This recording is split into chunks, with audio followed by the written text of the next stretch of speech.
जय हिंद बच्चों, स्वागत है आपका आपके चैनल फिजिक्स ट्रैकर में। आज क्लास 11 फिजिक्स के 5th chapter laws of motion का 25th लेक्चर है। लेक्चर का नंबर 5.25 25वां लेक्चर है। 24 लेक्चर कंप्लीट हो चुके हैं इस चैप्टर के। अगर आप किसी भी चैप्टर को कंप्लीट करना चाहते हैं तो प्लेलिस्ट में जाकर आप सीरीज से सारे लेक्चर देख सकते हैं, उस चैप्टर को कंप्लीट कर सकते हैं। आज का जो टॉपिक है हमारा बहुत ही सिंपल, बहुत ही ईजी है।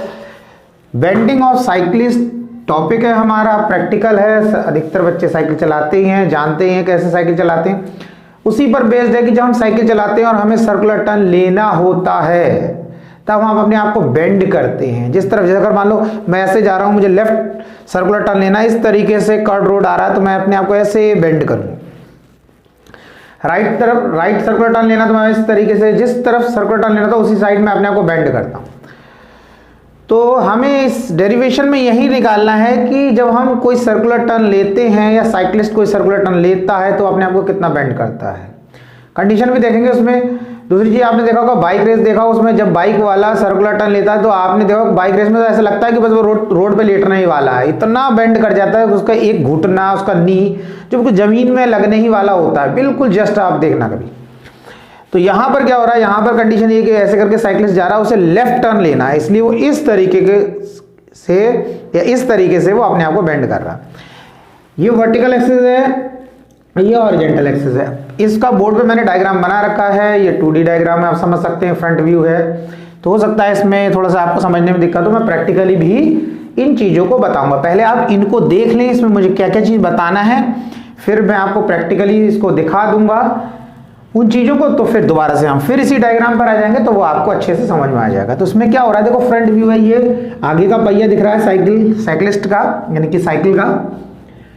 तो ये साइकिल का हैंडल हो गया हमारा और ये एंगल हो गया थीटा। अब क्या हो रहा है, साइक्लिस्ट ऐसे जा रहा था, उसे लेफ्ट टर्न लेना तो अपने को बेंड करा। जब उसने बेंड करा तो ये साइकिल का ये फ्रंट व्हील है, ये वर्टिकल एक्सिस है, जो एंगल बना रहा है ये थीटा। तो हम प्रैक्टिकली इस एंगल को देखेंगे। दूसरा क्या हो रहा है, वेट नीचे की तरफ लग रहा है और नॉर्मल रिएक्शन ऐसा लग रहा है। देखो नॉर्मल रिएक्शन, इसलिए नॉर्मल रिएक्शन इसको बोल रहे हैं क्योंकि ये जो रिएक्शन है इस हैंडल के साथ, ये देखो यहां पर 90 डिग्री बना रहा है, इसीलिए इसको नॉर्मल रिएक्शन बोल रहे हैं। ये आर जो होगा हमेशा जिस ऑब्जेक्ट पे बनाएंगे उस सरफेस से 90 डिग्री। देखो ये यहां पर जो है इस सरफेस के साथ ये 90 बना रहा है, ये आर है, ये हैंडल है, इसका 90 बना है। इसको रिजॉल्व करा दो कंपोनेंट में, एक हॉरिजॉन्टल कंपोनेंट है, इसको लिखा आर साइन थीटा, और ये वर्टिकल कंपोनेंट है, इसे लिखा आर कॉस थीटा। क्योंकि हमने थीटा यहाँ लिया इसलिए इसको हमने आर कॉस थीटा, इसको आर साइन थीटा लिखा है। तो इसी चीजों को हम देखेंगे। ये वेट कहाँ होगा इसको बात करेंगे, R sine theta, R cos theta और ये थीटा। ये सब मैं अभी आपको साइकिल से दिखाऊंगा कि साइकिल है, ये वर्टिकल एक्सिस है, इस तरीके से वो तो मैं आपको बता दूं। तो आप इन चीज को देखें। अब इसमें क्या है, क्वेश्चन कैसे आता है या क्या पूछा जाता है। क्वेश्चन ये होता है, इसमें दो चीजें पूछी जाती है। एक तो ये पूछा जाता है थीटा, जब साइक्लिस्ट जो है सर्कुलर टर्न लेगा उस समय वो अपने आप को कितना बेंड करेगा, तो वो थीटा निकालने के लिए बोलते हैं। तो उसमें हम जब डेरिवेशन ड्राइव करेंगे तो उसमें फॉर्मूला आ जाएगा tan theta equals to v square upon rg। तो tan थीटा उस फॉर्मूले से हम निकाल लेंगे थीटा की वैल्यू।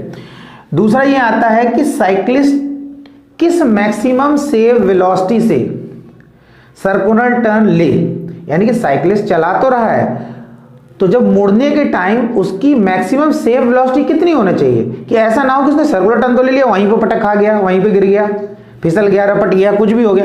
और ये कंडीशन नहीं होना चाहिए कि वो अपने आप को बचा ही नहीं पाया, सर्कुलर टर्न ले रहा, थोड़ा सा बेंड करा, वहीं गिर गया। तो उन्होंने कहा सेफली सर्कुलर टर्न किस मैक्सिमम वेलोसिटी से वो ले बेंड भी कर रहा है अपने आप को, सर्कुलर टर्न भी ले रहा है, तो वो निकालना होगा। तो वो हम मैक्सिमम सेव वेलोसिटी का एक्सप्रेशन ड्राइव करेंगे। तो दो चीजें पूछते हैं, थीटा और मैक्सिमम सेव वेलोसिटी। दूसरी बात आती है कि साइक्लिस्ट अपने आप को बेंड करता क्यों, why the cyclist leans inward while taking a circular turn. जब साइक्लिस्ट चला रहा है तो वैसे ही सर्कुलर टर्न ले ले, उसे बेंड होने की जरूरत क्या है। एक्चुअल में वो बेंड इसलिए होता है कि जब वो बेंड होता है तो इस नॉर्मल रिएक्शन का ये जो हॉरिजॉन्टल कंपोनेंट है आर साइन थीटा, ये उसको सर्कुलर टर्न लेने में हेल्प करता है। यानी कि हम बोल सकते हैं ये उसको सेंट्रीपिटल फोर्स प्रोवाइड करता है। देखो अगर हम ऐसे सीधे जा रहे हैं और हमें मुड़ना है, यानी सर्कुलर टर्न लेना है, तो हम बिल्कुल सीधा सीधा जाके बिना अपने आप को बेंड करे भी वो सर्कुलर टर्न ले सकते हैं। लेकिन उसके लिए क्या करना पड़ेगा, उसके लिए हमें अपनी स्पीड बहुत ज़्यादा स्लो करना पड़ेगी और हमें उतना कंफर्टेबल नहीं लगेगा सर्कुलर टर्न लेने में। अगर हम बिल्कुल सीधे रहते हैं, हम कोई बाइक चला रहे हैं, स्कूटी चला रहे हैं, साइकिल चला रहे हैं, लेकिन अगर हम अपने आप को थोड़ा सा बेंड कर देते हैं तो हम बड़े आसानी से और थोड़ा ज़्यादा स्पीड से ऐसे सर्कुलर टर्न ले लेते हैं। इसका मतलब बेंड करने पर ये जो नॉर्मल रिएक्शन है, इसका हॉरिजेंटल कंपोनेंट आपको सेंट्रीपिटल फोर्स प्रोवाइड करने में हेल्प करता है। और आपको पता है जिस चीज़ पे सेंट्रीपिटल फोर्स लगता है वो किसी सेंटर के चारों तरफ घूमने लगती है। तो मेन रीजन यही है कि बेंडिंग ऑफ साइक्लिस्ट का, कि नॉर्मल रिएक्शन का हॉरिजेंटल कंपोनेंट साइक्लिस्ट को सर्कुलर टर्न एग्जीक्यूट करने में, लेने में या कंप्लीट करने में हेल्प करता है। इसलिए साइक्लिस्ट जो है वो बेंड करता है। ये चीज समझ में आया? तो अब आप ऐसा करें, थोड़ा प्रैक्टिकली देख लें, उसके बाद फिर से हम आएंगे और फिर इसी डायग्राम से स्टार्ट करेंगे और डेरिवेशन देखेंगे। बहुत छोटा सा डेरिवेशन है इसका। बच्चों, जो टॉपिक आज आप पढ़ेंगे उसका हम 2D डायग्राम तो बोर्ड पे बनाएंगे ही, लेकिन 2D डायग्राम से कई बार क्या होता है, टॉपिक पर बेस्ड जो डायग्राम होता है वो अच्छे से समझ में नहीं आता है। तो प्रैक्टिकली थोड़ा समझें कि इसमें आज हमारा जो टॉपिक है वो है बेंडिंग ऑफ साइक्लिस्ट। एक साइक्लिस्ट जो है, जैसे सर्कुलर टर्न एग्जीक्यूट करना है, सर्कुलर टर्न लेना है, तो वो अपनी साइकिल को बेंड करता है। तो उस कंडीशन में क्या होता है, वर्टिकल के साथ वो कुछ एंगल बनाता है, नॉर्मल रिएक्शन का डायरेक्शन होता है, फिर उसको हम रिजॉल्व करते हैं। तो उन्हीं चीज़ों को हमें समझना है कि हम वर्टिकल के साथ एंगल कैसा लेंगे, नॉर्मल रिएक्शन का डायरेक्शन क्या होगा, वेट का डायरेक्शन क्या होगा, इन सारी चीज़ों को समझना। यहाँ पर ये समझेंगे कि ये हमारे पास साइकिल है। इस समय ये जो हमारे पास ये जो स्टिक दिख रही है आपको, ये वर्टिकल एक्सिस को रिप्रेजेंट कर रही है और इस समय ये साइकिल बिल्कुल सीधी है और वर्टिकल एक्सिस के साथ ये साइकिल बिल्कुल जीरो एंगल बना रही है। अब क्या होता है, जैसे ही साइक्लिस्ट को सर्कुलर टर्न लेना, जैसे मान लो मुझे लेफ्ट टर्न लेना, तो जब मैं लेफ्ट टर्न लूँगा तो मैं इस तरीके से अपनी साइकिल को मोड़ूंगा और थोड़ा क्या करूँगा, बेंड हो जाऊँ। उस समय मैं क्या हो जाऊँगा, बेंड हो जाऊँ। बेंड का मतलब मेरी साइकिल कुछ इस तरीके से बेंड होगी। तो उस कंडीशन में जब ये साइकिल ऐसे बेंड होगी तो ये वर्टिकल के साथ कुछ एंगल बनाएगी। तो आप यहाँ समझें, ये जो है ये वर्टिकल एक्सिस की पोजीशन तो फिक्स रहेगी। अब ये साइकिल अगर ये बेंड होती है इस तरीके से, मुझे लेफ्ट टर्न लेना है, तो यहाँ पर आप देखें ये जो साइकिल का व्हील है ये इस स्टिक के साथ यहाँ पर ये जो एंगल बना रहा है, ये जो एंगल बना रहा है, ये एंगल, इस एंगल को समझें। यहाँ पर ये जो एंगल बनाएगा ये इतना एंगल, ये वो एंगल है जो हम बोलेंगे साइक्लिस्ट जो है वर्टिकल के साथ थीटा एंगल बना रहा है। कितना बेंड कर गया है, 10 डिग्री बेंड कर गया है, 15 डिग्री बेंड कर गया है। तो वर्टिकल के साथ कितना एंगल बना रहा है, उसकी साइकिल से बेंड करेगा और जब बेंड करेगा तो यहाँ पर कुछ एंगल बनेगा, यहाँ पर कुछ एंगल बनेगा। ये व्हील कुछ एंगल बना रहा है। अगर बिल्कुल सीधा हो जाएगा साइकिल तो हम बोलेंगे जीरो एंगल बनना है। एक तो चीज़ ये हो गई, एंगल हो गया वर्टिकल के साथ। दूसरा क्या होता है, जो वेट की अगर हम बात करें तो वेट हमारा इस तरीके से रहेगा, वेट हमारा इस तरीके से रहेगा। इसको मैं रख देता हूँ। साइकिल ऐसे बेंड है तो वेट का डायरेक्शन ये रहेगा, लेकिन उस कंडीशन में आपको ये समझना है, ये जो वेट तो नीचे की तरफ लग रहा है एमजी, लेकिन नॉर्मल रिएक्शन ऐसे नहीं लगेगा। नॉर्मल रिएक्शन क्या करेगा, नॉर्मल रिएक्शन इस हैंडल के साथ में इस तरीके से ऐसे ऐसे इस तरीके से एंगल बनाएगा। नॉर्मल रिएक्शन क्या करेगा, हैंडल का इस तरीके से एंगल बनाएगा। आपको देखने में समझ में आ रहा होगा साइकिल बेंड है तो ये बिल्कुल ये जो नॉर्मल रिएक्शन है ये वर्टिकल के बिल्कुल सीधा नहीं है, इस तरीके से, यानी कि ये जो लाइन है, ये लाइन इस हैंडल के साथ क्या करेगी, इस हैंडल के साथ में ये हमारा हैंडल है, ये लाइन ऐसे, तो ये हैंडल के साथ ये 90 डिग्री बनेगी। तो नॉर्मल रिएक्शन इस हैंडल के साथ में 90 डिग्री बनाएगा। अब आप देखिए, अब जो ये डायरेक्शन है ये वर्टिकल के लॉन्ग तो जस्ट बिल्कुल वर्टिकल के पैरेलल में तो है नहीं। तो हम क्या करेंगे, अब इस नॉर्मल रिएक्शन को रिजॉल्व करेंगे। इसको रिजॉल्व करेंगे तो मैं एक दूसरा स्टिक ले लेता हूँ यहाँ पर, ये देख। अब यहाँ पर क्या हो गया, ये नॉर्मल रिएक्शन का जो डायरेक्शन ये हो गया हमारा। अब हमने रिजॉल्व करा तो एक कंपोनेंट बना नॉर्मल रिएक्शन का, ये वाली स्टिक हो गई नॉर्मल रिएक्शन का एक कंपोनेंट, ये हो गया वर्टिकल कंपोनेंट। इसको रिजॉल्व करा, दो पार्ट में तोड़ा, एक कंपोनेंट हो गया ये। अब यहाँ पर ये कंपोनेंट और एक कंपोनेंट हो गया ये हॉरिजॉन्टल कंपोनेंट हो गया। अब हम करेंगे क्या, जब हम इस तरीके से लेंगे तो यहाँ पर ये जो नॉर्मल रिएक्शन है, ये जो नॉर्मल रिएक्शन है ये इस वर्टिकल के साथ जो एंगल बनाएगा ये हमारा होगा थीटा। जब हम इसे थीटा लेंगे तो आपको पता है इसको रिजॉल्व करा, इसको दो पार्ट में तोड़ा, एक कंपोनेंट ये हो गया, एक हॉरिजॉन्टल का लॉन्ग हो गया। तो जिसके साथ एंगल लेते हैं, एंगल तो हमने यहाँ ले लिया, तो इस कंपोनेंट को क्या लिखेंगे, आर कॉस थीटा, और इसको क्या लिखेंगे हम, आर साइन थीटा। ये कंपोनेंट जो होगा आर साइन थीटा, यही साइक्लिस्ट को सर्कुलर टर्न एग्जीक्यूट करने में या सर्कुलर टर्न लेने में हेल्प करेगा। बात समझ में आया? तो ये था।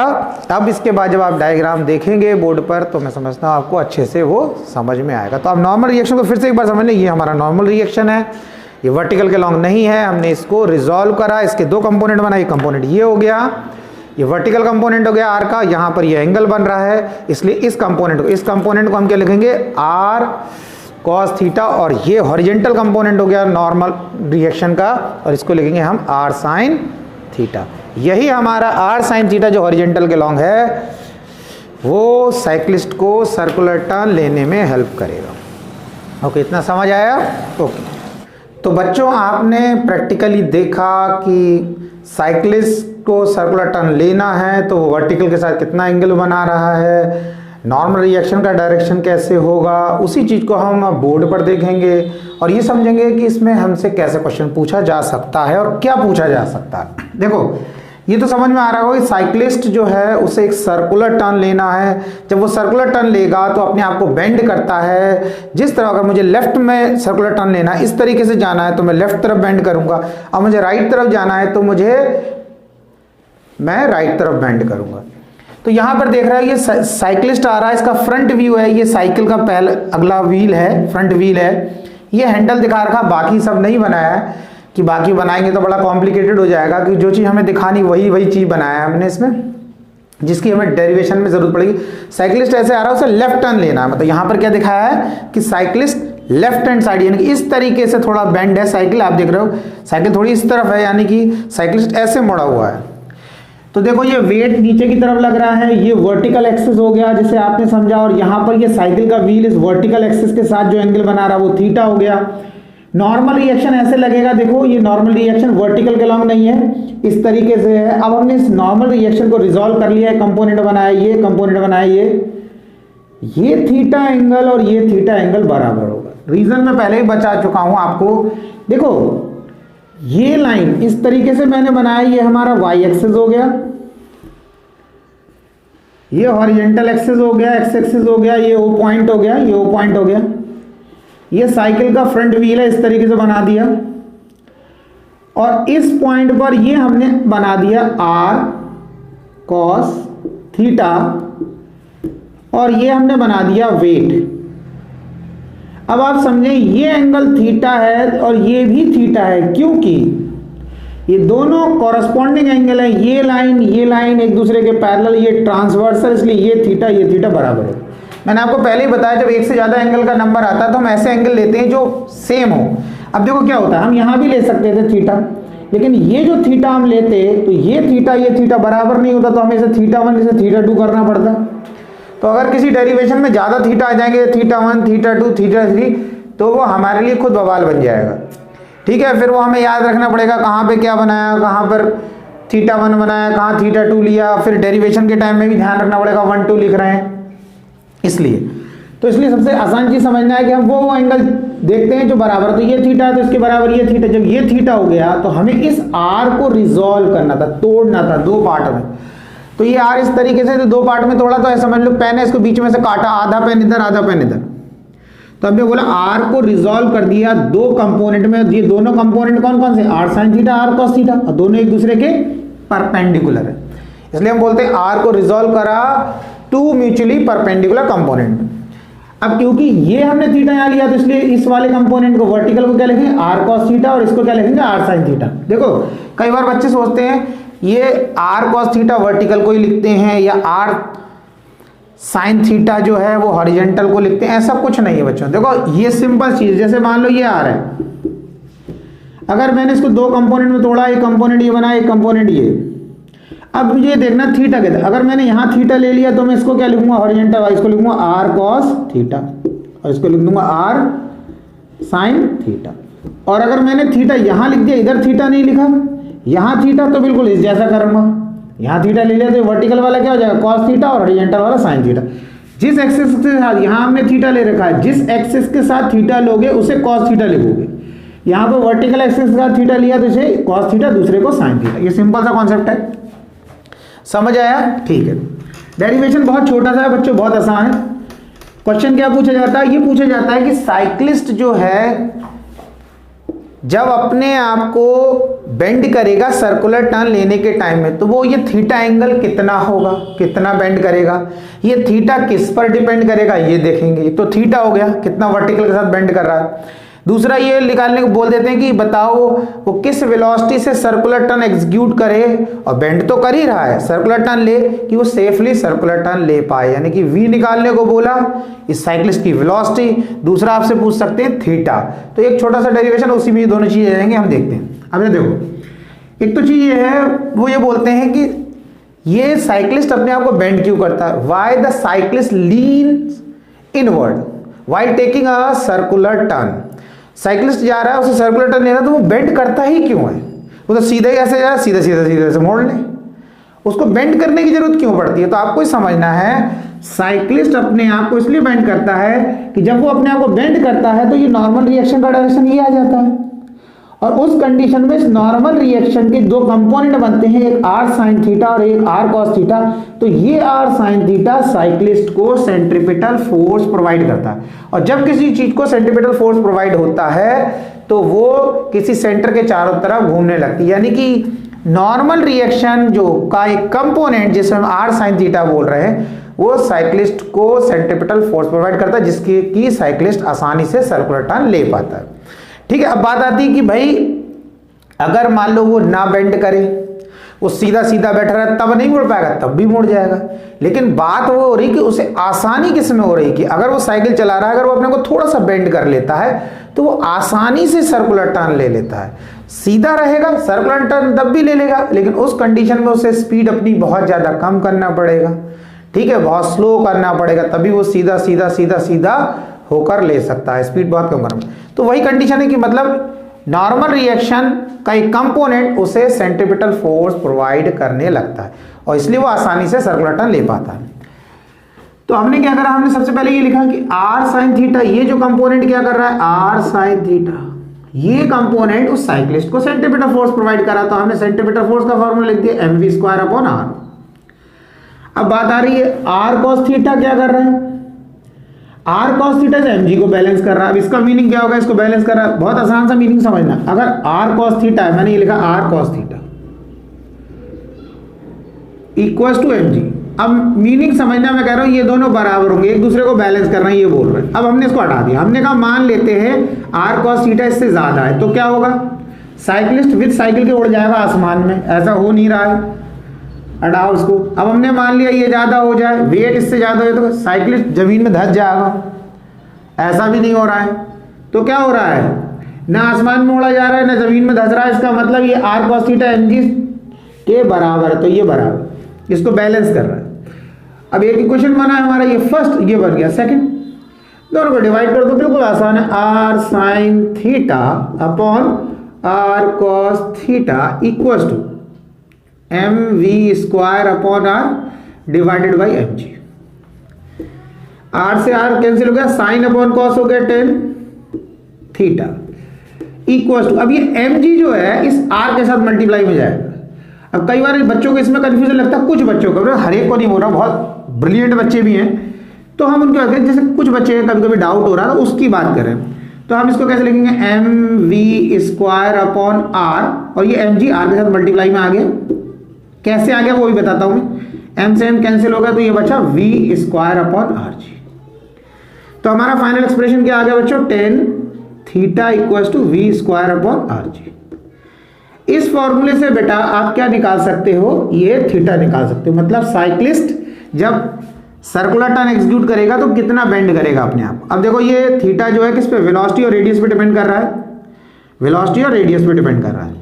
दूसरी चीज ये पूछ लेते हैं वेलोसिटी कितनी होगी, तो इसी से बना लेंगे, क्या करेंगे, v² इक्वल्स टू rg को इधर मल्टीप्लाई कर देंगे, rg tan थीटा, बहुत आसान है, और v equals to root rg tan theta, ये आ गया, ठीक है। तो ये एक्सप्रेशन आ गई, इस फॉर्मूले से हम वेलोसिटी निकाल सकते हैं। ये वो सेफ वेलोसिटी आएगी जिससे कि सर्कुलर टर्न वो आसानी से ले सके, कहीं पर पटक ना खा जाए, कहीं पर स्लिप ना हो जाए, ठीक है, कहीं रपट ना जाए, वो सेफली सर्कुलर टर्न ले पाए, तो कितनी वेलोसिटी होगी वो इससे निकाल सकते हैं। तो ये v पूछा जाता है, थीटा पूछा जाता है। इतनी बात समझ में आ गई। अब बात आती है यहाँ, ये कैसे आ गया। देखो इसमें मैं बच्चों आपको बहुत आसान सा कॉन्सेप्ट बताता हूँ। जैसे मान लो x लिखा है बेटा, y लिखा है और ये z लिखा है। अब आपसे कोई बोल रहा है कि भाई ये z y के साथ आएगा, z x के साथ आएगा, किसके साथ, ऐसे नहीं बता सकते। आपको क्या देखना, यहाँ इक्वल टू देखना है। मैंने बोला इक्वल टू यहाँ लगा है, इक्वल टू यहाँ लगा है, यानी कि ये मेन लाइन मानी जाएगी अपॉन वाली। अब इसके नीचे तो अपॉन में है, इस मेन लाइन के नीचे y अपॉन z लिखा है, लेकिन यहां पर तो नहीं है। तो हम इसको पता क्या करेंगे, इसको ऐसे लिख लेंगे बेटा। इस मेन लाइन के ऊपर भी जो x लिखा है उसे अपॉन में बना लेंगे, यानी कि x अपॉन 1 हम किसी भी नंबर के नीचे 1 लिख सकते हैं। भाई 2 लिखा है 2 अपॉन 1 लिख दो, 3 लिखा है 3 अपॉन 1 लिख दो। तो x तो लिख लिया x अपॉन 1 और y अपॉन z ऐसे ही रहने दिया। अब क्या करना है, इस z को ले जाना है x के साथ और y को ले जाना है 1 के साथ। तो क्या हो जाएगा ये, यानी कि ये z x के साथ आ जाएगा ना x z, और y को 1 से मल्टीप्लाई कर देना y, ये आ गया। एक तो ये हो गया हमारा। अब दूसरा क्या होता है, ऐसे ही लिखा है x upon Y upon z, लेकिन इस बार इक्वल टू का साइन यहां लगा है। तो ये मेन अपॉन वाली लाइन हो गई हमारी। अब x अपॉन वाई, यानी कि इस लाइन के ऊपर तो अपॉन में लिखा हुआ है, यानी कि x अपॉन वाई, पर नीचे तो नहीं लिखा, तो हम इसके नीचे 1 लगा लेंगे। अब ये 1 कहाँ चला जाएगा, 1 जाएगा x के साथ और z जाएगा y के साथ। तो क्या हो जाएगा, 1 को जब x से मल्टीप्लाई करोगे तो x हो जाएगा, और z को y से मल्टीप्लाई करोगे तो हो जाएगा yz। देख सकते हो दोनों रिजल्ट अलग है। इसमें है X Z divided by Y, इसमें है X divided by Y Z. तो इस चीज को अगर आप समझ लें कि ये इक्वल टू का साइन देखना है, मेन लाइन देखना, उसके ऊपर भी अपॉन में होना चाहिए, नीचे भी अपॉन में होना चाहिए। यहाँ पे नहीं है तो हमने बना लिया, जैसे यहाँ पे था X upon Y upon Z था, तो हमने देखा इक्वल टू के आगे ये मेन लाइन, नीचे तो अपॉन में पर ऊपर नहीं, तो हमने उससे एक्स अपॉन 1 कर लिया, और उसके बाद सीधा सबसे नीचे वाले को सबसे ऊपर और ये इस वाले को इसके साथ लिख दिया, मल्टीप्लाई कर दिया। और इसी तरीके से देखा इक्वल टू का साइन देखा, ये मेन अपॉन वाली लाइन है, ऊपर अपॉन में लिखा था, नीचे नहीं लिखा था, जेड रहेगा तो जेड अपॉन 1 कर लिया, फिर सबसे नीचे वाले को सबसे ऊपर वाले के साथ मल्टीप्लाई कर दिया, इसे इसके साथ मल्टीप्लाई कर दिया, ये हो गया। समझ आया। तो छोटी छोटी चीज़ों को समझना है बेटा, तो आगे कोई दिक्कत नहीं होगी। किसी भी चीज़ को अगर वो दिक्कत प्रॉब्लम करती है, आपको समझ नहीं आती, तो उसको किसी ना किसी तरीके से समझने की कोशिश करना है, किसी से पूछना है। आजकल तो बहुत सारी सुविधाएं हो गई, लेकिन उसको छोड़ना नहीं है, क्योंकि छोड़ने से क्या करेगा, बार बार वो आप उसे छोड़ोगे तो वो आपको नहीं छोड़ेगी, फिर बीच बीच में आती रहेगी, फिर आपको टेंशन देती रहेगी। इसलिए क्या करना है, उसका पहले सोल्यूशन निकाल लेना, किसी भी तरीके से उसको सीखना जरूर, घबराना बिल्कुल नहीं, टेंशन बिल्कुल भी नहीं लेना है। अगर आपको बच्चों लेक्चर अच्छा लगता है तो आप अप्रिशिएट जरूर करें, आप अपना फीडबैक ज़रूर दें, वीडियो को लाइक करें, शेयर करें, सब्सक्राइब करें। और अगर आपको अच्छा नहीं लगता, आपको लग रहा है कौन से हमको इस लेक्चर से कोई बेनिफिट नहीं मिल रहा है, इसमें कुछ समझ में नहीं आ रहा, तो कोई बात नहीं है। तो मैं ये नहीं कह रहा हूँ कि आपको लाइक और सब्सक्राइब करना ही करना है। अगर आपको हेल्प मिल रही है तो आप उसको सब्सक्राइब करें, ये आपकी तरफ से हमारे लिए फीडबैक होगा। टेंशन बिल्कुल ना लें, कोशिश करते रहें, बिना प्रेशर के पढ़ें, क्योंकि बेटा सक्सेस का कोई शॉर्टकट नहीं होता, ये हमेशा ध्यान रखें लाइफ में। अगर आपको कोई अच्छा करना है, कोई बड़ा करना है, तो उसके लिए बेटा मेहनत भी बड़ी होती है। ऐसा नहीं होता कि हमें बड़ी कुछ करना है और अच्छी जगह जाना है और उसके लिए मेहनत बहुत कम करने पड़ेगा, इसका ऐसा कुछ नहीं होता। मैंने सबसे सिंपल लैंग्वेज में बोल दिया कि सक्सेस का कोई शॉर्टकट नहीं होता। कोशिश करते रहें, कोशिश करने वालों की हार नहीं होती, मेहनत कभी बेकार नहीं होती, पढ़ते रहें, आगे बढ़ते रहें।